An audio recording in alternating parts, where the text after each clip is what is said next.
प्रिय विद्यार्थियों, मैं संजय कुमार। आज हम लोग चर्चा करेंगे आतर्व चक्र के बारे में, या जिसको मासिक चक्र या मासिक धर्म या उसको माहवारी भी कहते हैं और अंग्रेजी में इसको मेंस्ट्रुअल साइकिल भी कहते हैं। तो यह जो मासिक चक्र है वह क्या है, या आतर्व चक्र क्या है? तो आतर्व चक्र है मादा प्राइमेट्स। देखिए, मादा प्राइमेट्स स्तनधारी को कई प्रकार के होते हैं, प्राइमेट्स, नॉन प्राइमेट्स।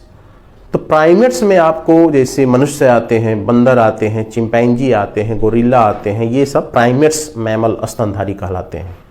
और नॉन प्राइमेट्स में जैसे गाय है, चूहा है, ये खरगोश है, कुत्ता है, बिल्ली है, ये सब नॉन प्राइमेट्स में आते हैं।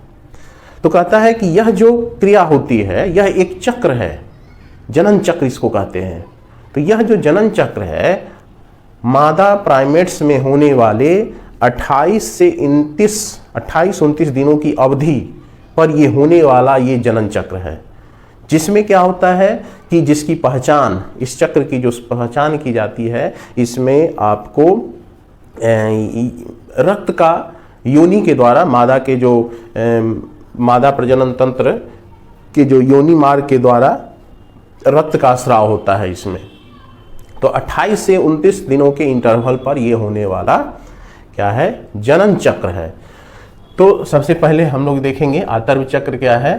तो ये मादा प्राइमेटों, अब मादा प्राइमेटों आप समझ रहे हैं किसको कहते हैं। तो पहले भी इसमें चर्चा हम लोग कर चुके हैं कि जैसे मादा प्राइमेटों में आ गया मनुष्य हो गए, बंदर हो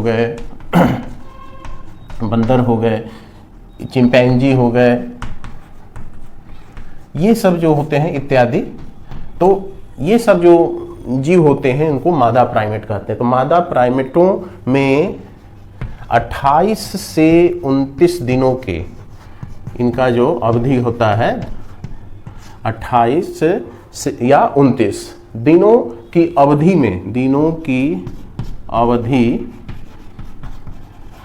में होने वाले जनन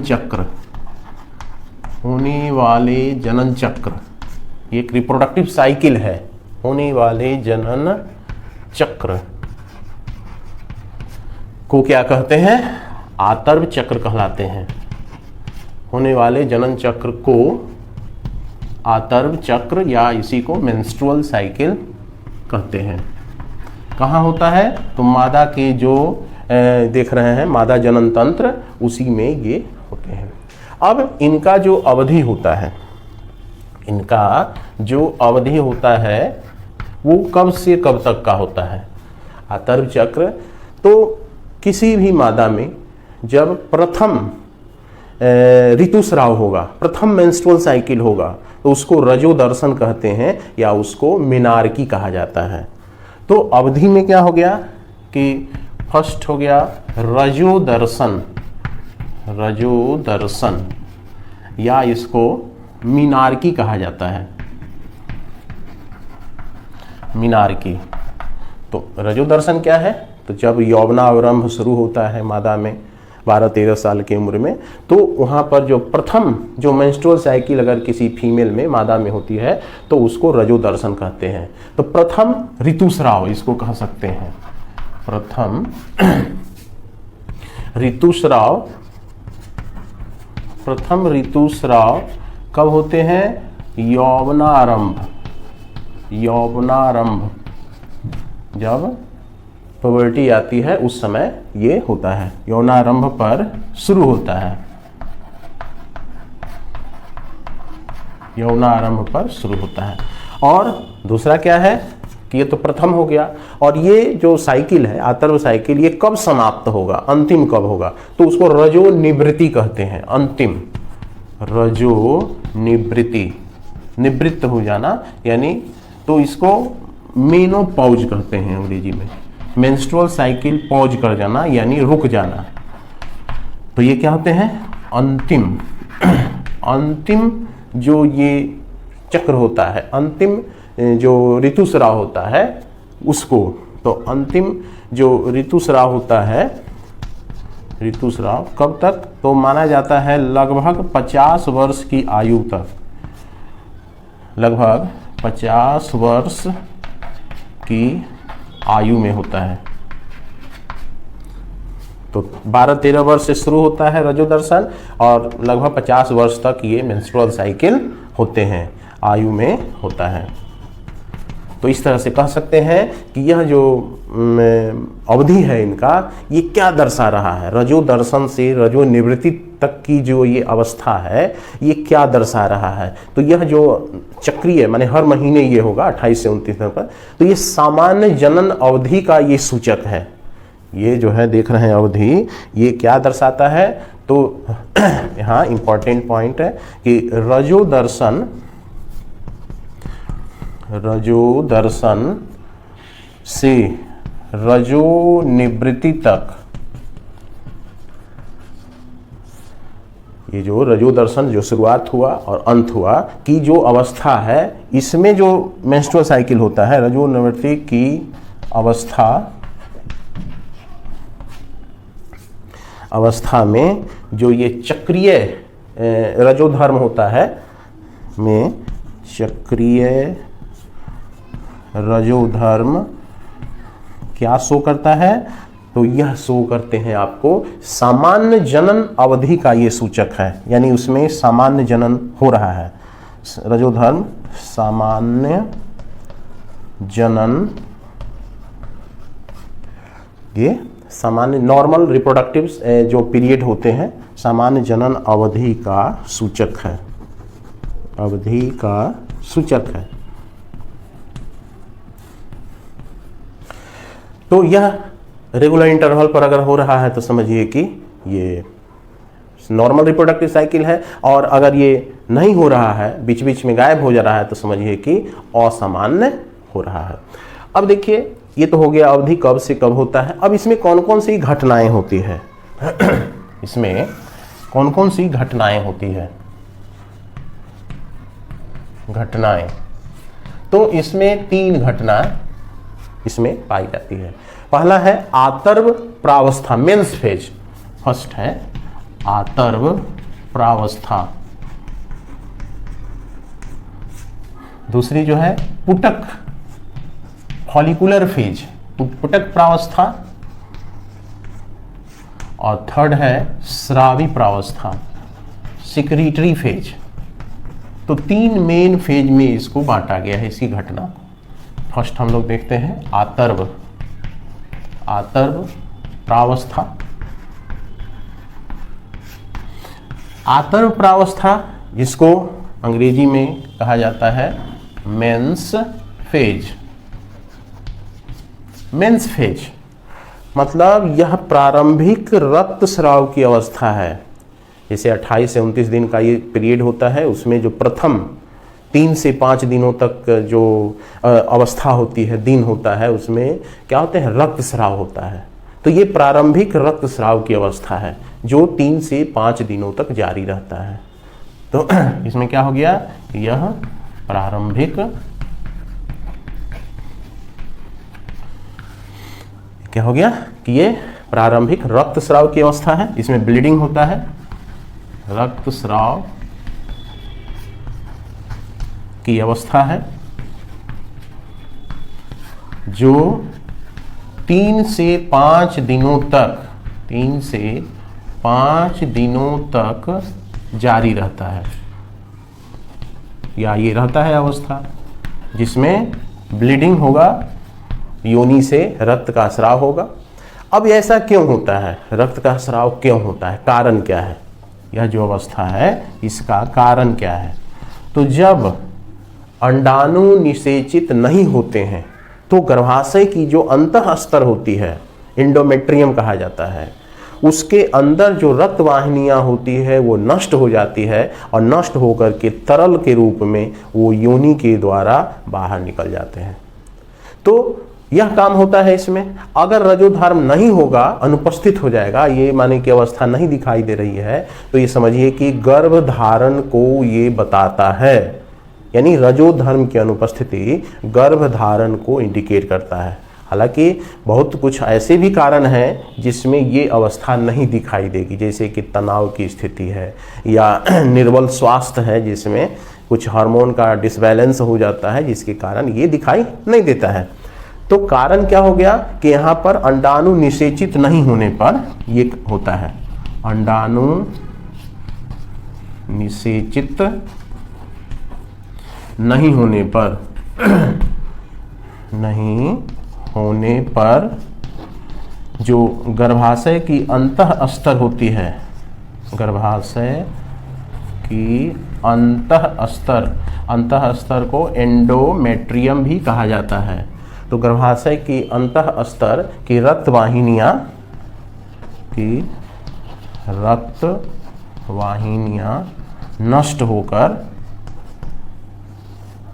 नष्ट हो जाती है, नष्ट होकर तरल के रूप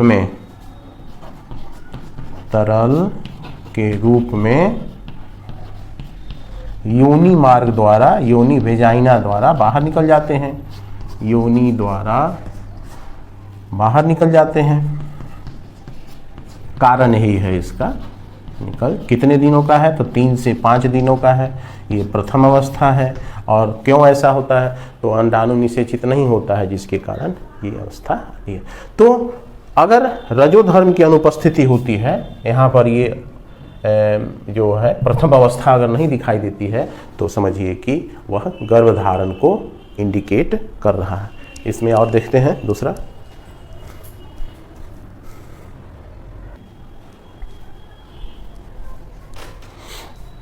अब जो दूसरी अवस्था है जिसको हम लोग कहते हैं पुटकीय अवस्था, दूसरी जो अवस्था है जिसको कहते हैं पुटकीय अवस्था। पुटकीय अवस्था को कहा जाता है फॉलिकुलर फेज, फॉलिकुलर फेज कहा जाता है। तो इस अवस्था में क्या होता है? अब जैसे देखिए एनसीईआरटी का जो डायग्राम है इसमें आपको मेंस फेज के ये जो मेंस्ट्रुअल साइकिल है इसका ये पूरा ग्राफ के द्वारा निरूपण किया गया। इस ग्राफ को भी हम समझते हैं। तो इसमें सबसे पहले तो हम लोग देख लिए कि मेंस फेज है। मेंस फेज में आप देखिएगा कि फर्स्ट जो 3 से 5, अब नीचे वाले लाइन में देखिए कि यहाँ से 1 से लेकर के 28-29 तक दिन लिखा हुआ है ना। और 1 से 28 में यहाँ पर शुरू में जो देख रहे हैं 3 से 5 दिनों का जो अवस्था होती है उसको आपको मेंस फेज हो गया। उसके बाद की जो अवस्था है 3 से 5 दिन के बाद से लेकर के मध्य तक, यानी 29 है तो 14 या 14.5 या 15 तक जो अवस्था होगी वो ये चलेगा। इस अवस्था में क्या होता है? तो इस अवस्था में देखिएगा कि इसमें कुछ परिवर्तन हो रहे हैं। देखिएगा यह 5 दिनों जो से लेकर के ये 5वें दिनों से लेकर के 5वें दिन से लेकर ये कब तक चलता है? तो मिड ऑफ द साइकिल, मध्य तक, यानी समझिए कि 14वें दिन तक ये क्या रहता है? जारी रहता है। और इसमें कुछ परिवर्तन होते हैं। अंडाशय में परिवर्तन होता है, गर्भाशय में परिवर्तन होता है, और कुछ जो हार्मोन्स होते हैं पिट्यूटरी ग्लैंड के द्वारा जो स्रावित होते हैं उसमें परिवर्तन होता है। सारा चीज़ इसमें दिया हुआ है, इसको हम लोग समझते हैं। तो 14वें दिन तक जारी रहता है एवं कुछ परिवर्तन दिखाई देते हैं,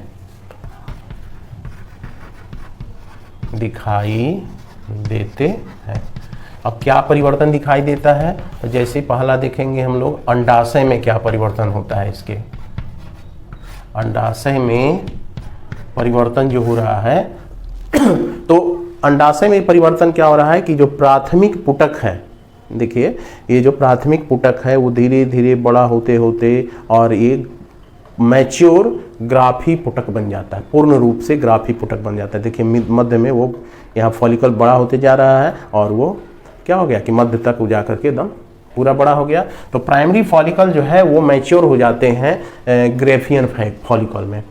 तो इसमें हम लिखेंगे क्या कि प्राथमिक पुटक धीरे धीरे बड़े होकर पूर्ण ग्राफी पुटक बनाते हैं। इसी में अंडाणु रहता है, इसी में ग्राफी पुटक बनाते हैं। तो पहला परिवर्तन ये हो गया। दूसरा परिवर्तन क्या है इसका? तो दूसरा परिवर्तन है गर्भाशय में। गर्भाशय में नीचे वाला जो दिख रहा है लाइन, उसमें परिवर्तन देखिए। गर्भाशय में क्या परिवर्तन हो रहा है? तो आप देखेंगे कि गर्भाशय में धीरे धीरे जो अंतः स्तर है वो बड़ा हो रहा है, यानी पुनः अंतर स्तर जो है इसमें बन रहा है। इसमें कह सकते हैं कि इंडोमेट्रियम अंतः स्तर का पुनः निर्माण होता है।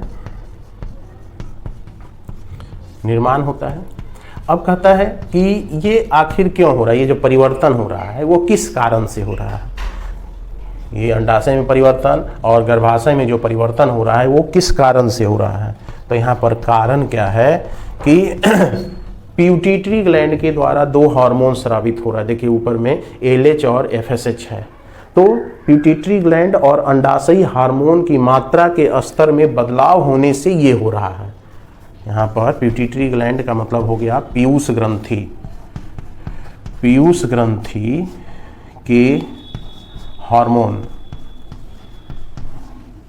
पीयूष ग्रंथि के हार्मोन्स कौन से हो गए? तो LH और FSH।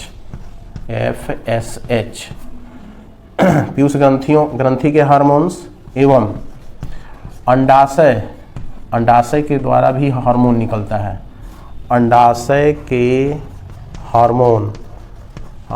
हार्मोन कौन से हैं?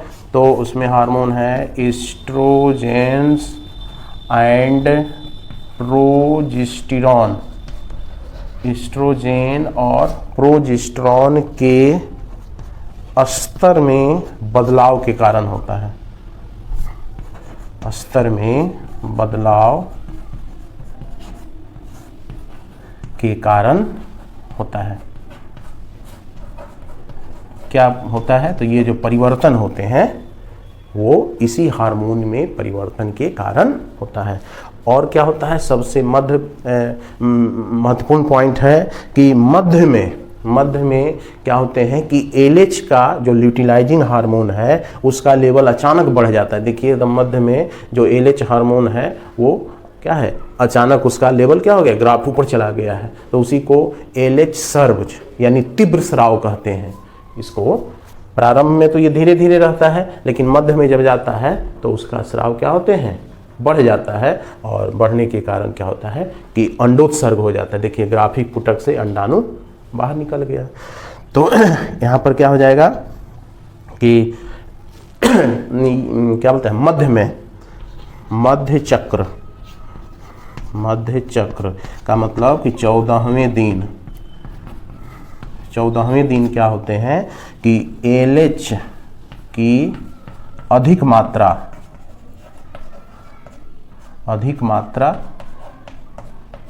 हो जाती है। अधिक मात्रा होने से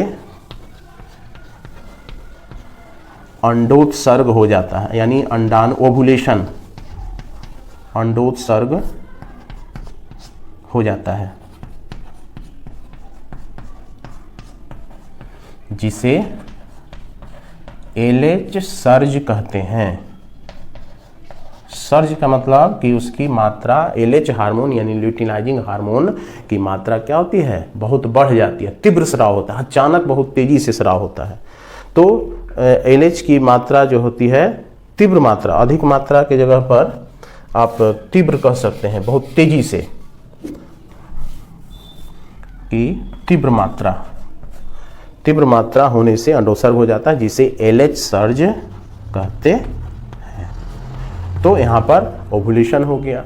उसके बाद जो तीसरी अवस्था है इसमें, जिसको कहते हैं स्रावी अवस्था। स्रावी अवस्था में है कि अब देखिएगा मध्य के बाद अब ओवुलेशन आ गया है। अब उसमें देखिएगा कि जो क्षतिग्रस्त ग्राफी पुटक है वो अब कन्वर्ट हो गया है, देखिए पीले रंग का उसके बाद बनाया हुआ है, जिसको पित्त पिंडक कहते हैं। पित्त पिंड यानी कार्पस ल्यूटियम कहते हैं। वो अब क्या करेगा, प्रोजेस्टेरॉन हार्मोन का स्रावन करेगा, जो सगर्भता के लिए जरूरी होता है। अगर निषेचन नहीं होता है तो वह देखिएगा पित्त पिंड अब आगे देखिएगा कि धीरे धीरे कम हो गया है और प्रोजेस्टेरॉन का हार्मोन का लेवल भी कम हो गया है, धीरे धीरे समाप्त हो जाता है। तो इस तरह से इसमें तो थर्ड हम लोग देखेंगे, ये तो हो गया पुटकीय अवस्था। थर्ड हम लोग देखते हैं जिसको कहा जाता है क्या, स्रावी अवस्था। स्रावी अवस्था जिसको सिक्रेटरी फेज भी कहा जाता है, सिक्रेटरी फेज भी कहा जाता है। तो इस अवस्था में, स्रावी अवस्था में होते क्या हैं कि जो क्षतिग्रस्त ग्राफी पुटक होते हैं, जो अंडाणु जिससे निकल गया, तो क्षतिग्रस्त ग्राफी पुटक, ग्राफियन फॉलिकल को कहा जाता है। किसमें कन्वर्ट हो जाते हैं, क्षतिग्रस्त ग्राफी पुटक पित्त पिंड को कहते हैं कॉर्पस ल्यूटियम में परिणत हो जाते हैं। कॉर्पस ल्यूटियम में परिणत हो जाते हैं।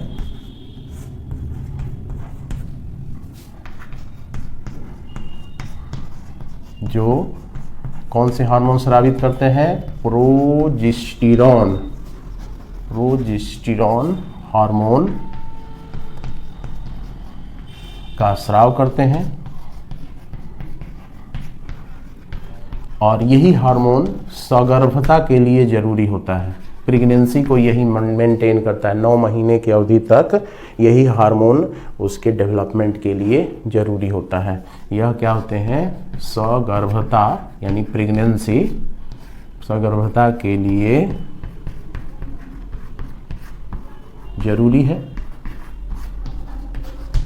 ये सगर्भता के लिए ये जरूरी है। और अगर निषेचन नहीं होता है, कारण हो गया यहाँ पर कि अगर निषेचन नहीं होता है, निषेचन नहीं होता है तो क्या होगा कि यह जो पित्त पिंड है, पित्त पिंड का ह्रास हो जाता है, पित्त पिंड का ह्रास हो जाता है। और धीरे धीरे जो गर्भाशय के अंदर जो इंडोमेट्रियम अंतः स्तर जो है तैयार हो गया था, वो भी टूटने लगता है, ह्रास हो जाता है। एवं अंतः स्तर का क्षय होने लगता है एवं दूसरे चक्र में प्रवेश कर जाता है, दूसरे मासिक चक्र में अब प्रवेश कर जाता है। फिर अगला जो है ब्लीडिंग होना शुरू हो जाएगा, दूसरे मासिक धर्म में प्रवेश कर जाता है।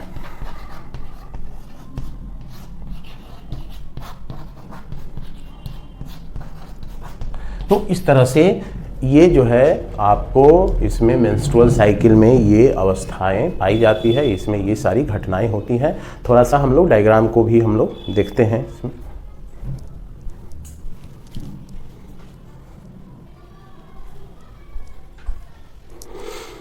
अब इसमें हम लोग देखते हैं कि जो एनसीईआरटी में जो डायग्राम बताया गया है उसके बारे में उसको समझने का प्रयास करते हैं। तो उस एनसीईआरटी डायग्राम में जो दिया हुआ है उसमें हम लोग सबसे पहले ये देखते हैं,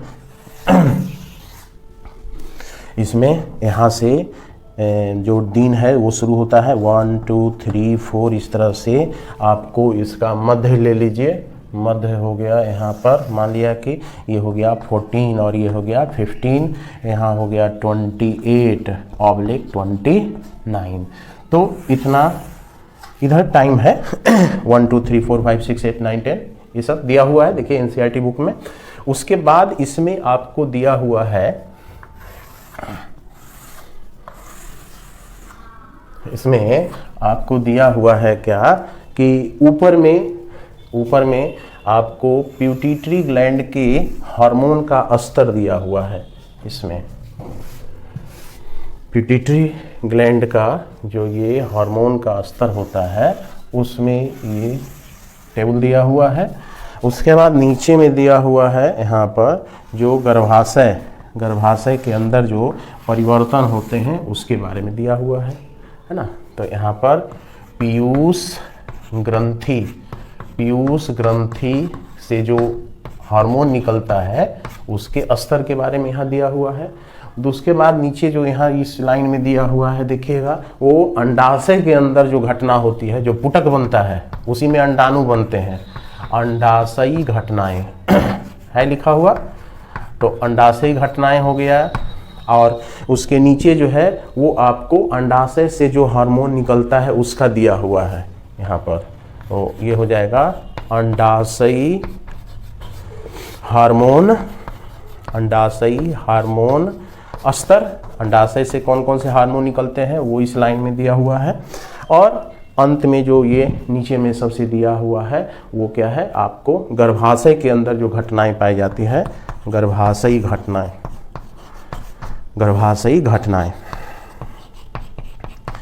तो देखिए हुआ क्या है यहाँ पर, सबसे पहला इसमें 3 घटनाएं हैं।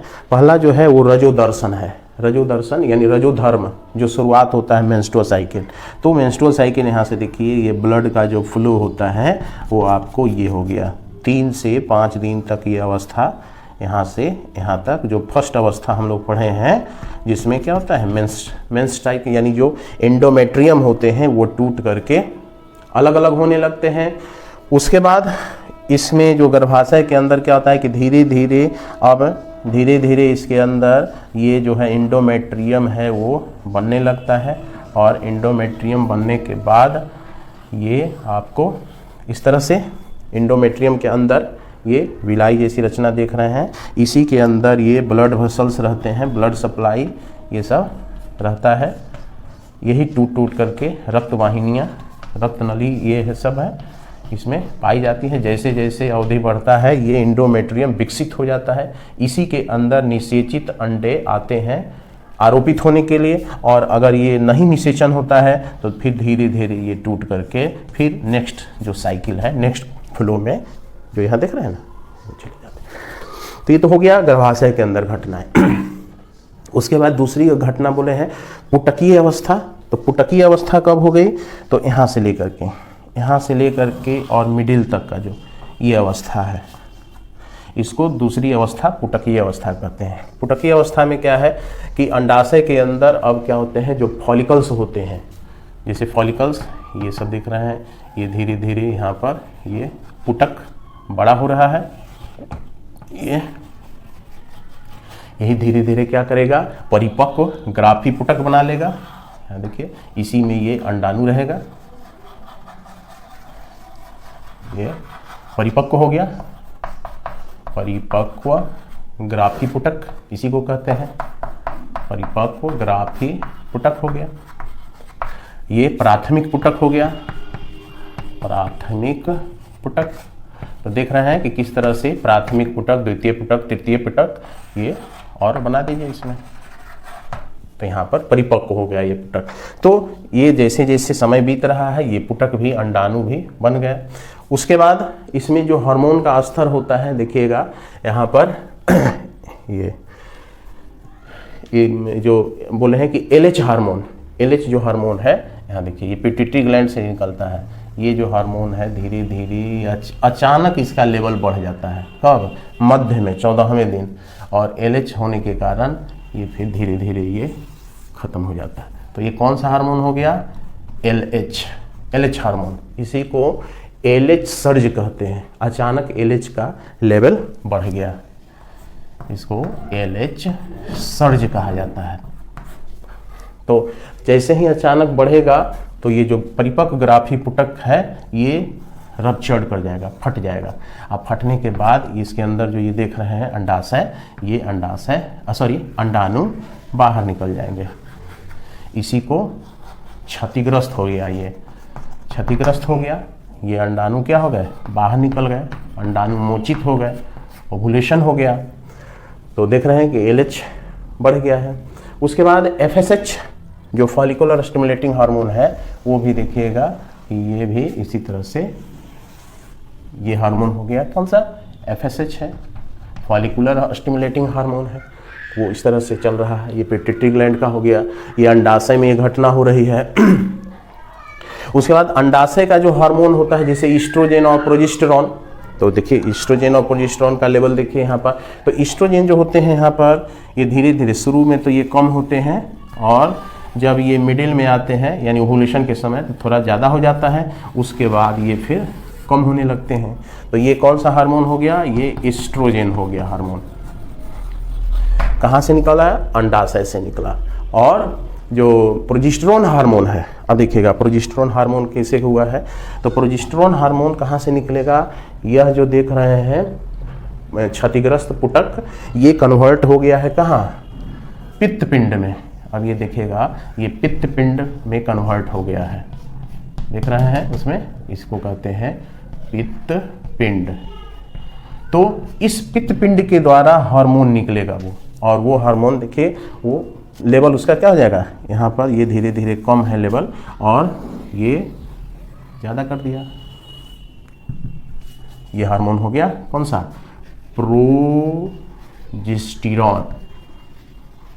प्रोजेस्टेरॉन हार्मोन सिक्रीट कर रहा है ये, तो सब हार्मोन हो गया। उसके बाद अगर ये अंडाणु निषेचित हो गया तो ये पित्त पिंड हमेशा ये प्रोजेस्टेरॉन सिक्रीट करते रहेगा। अगर निषेचन नहीं हुआ तो धीरे धीरे ये क्या होते हैं, पित्त पिंड वो धीरे धीरे इसमें गायब हो जाते हैं, खत्म हो जाते हैं, यानी ह्रास हो जाता है, ह्रासी पित्त पिंड, और उससे प्रोजेस्टेरॉन हार्मोन कम हो जाएगा, धीरे धीरे खत्म हो जाएगा, और जो ये एंडोमेट्रियम है वो भी खत्म हो जाएगा और अगले मासिक चक्र में वो प्रवेश कर जाएगा। तो यहाँ से लेकर के यहाँ तक की जो अवस्था है वो जो तीसरी अवस्था है मासिक चक्र की, जिसको स्रावी अवस्था कहते हैं। तो ये प्रथम अवस्था जो हो गई इसका, यानी रजोधर्म की अवस्था। दूसरा पुटकीय अवस्था, जिसमें अंडाणु जो है बड़े हो रहे हैं, और 14वें दिन अचानक LH का लेवल बहुत ज़्यादा हो जाता है हार्मोन का, जिसे LH सर्ज कहते हैं, और इससे परिपक्व ग्राफी पुटक से अंडाणु बाहर निकल जाते हैं। उसके बाद यह जो है कन्वर्ट हो जाएगा पित्त पिंड में, कॉर्पस ल्यूटियम में, और इसी से ये हार्मोन सिक्रीट होगा। देख रहे हैं इधर लेवल कम है शुरू में, लेकिन जैसे ही ये बना है तो इसका लेवल बढ़ गया है, यानी यही सिक्रीट किया है। क्वेश्चन में पूछता है कि पित्त पिंड क्या है, कॉर्पस ल्यूटियम क्या है, ये पूछे हुए हैं। तो इससे कुछ क्वेश्चन रहते हैं ऑब्जेक्टिव में भी और शॉर्ट क्वेश्चन में भी रहते हैं। तो यही है आपका ये जो मानव जनन का जो ये आतर्व चक्र, या इसको मासिक धर्म भी कहते हैं, या इसको माहवारी भी कहते हैं। ठीक।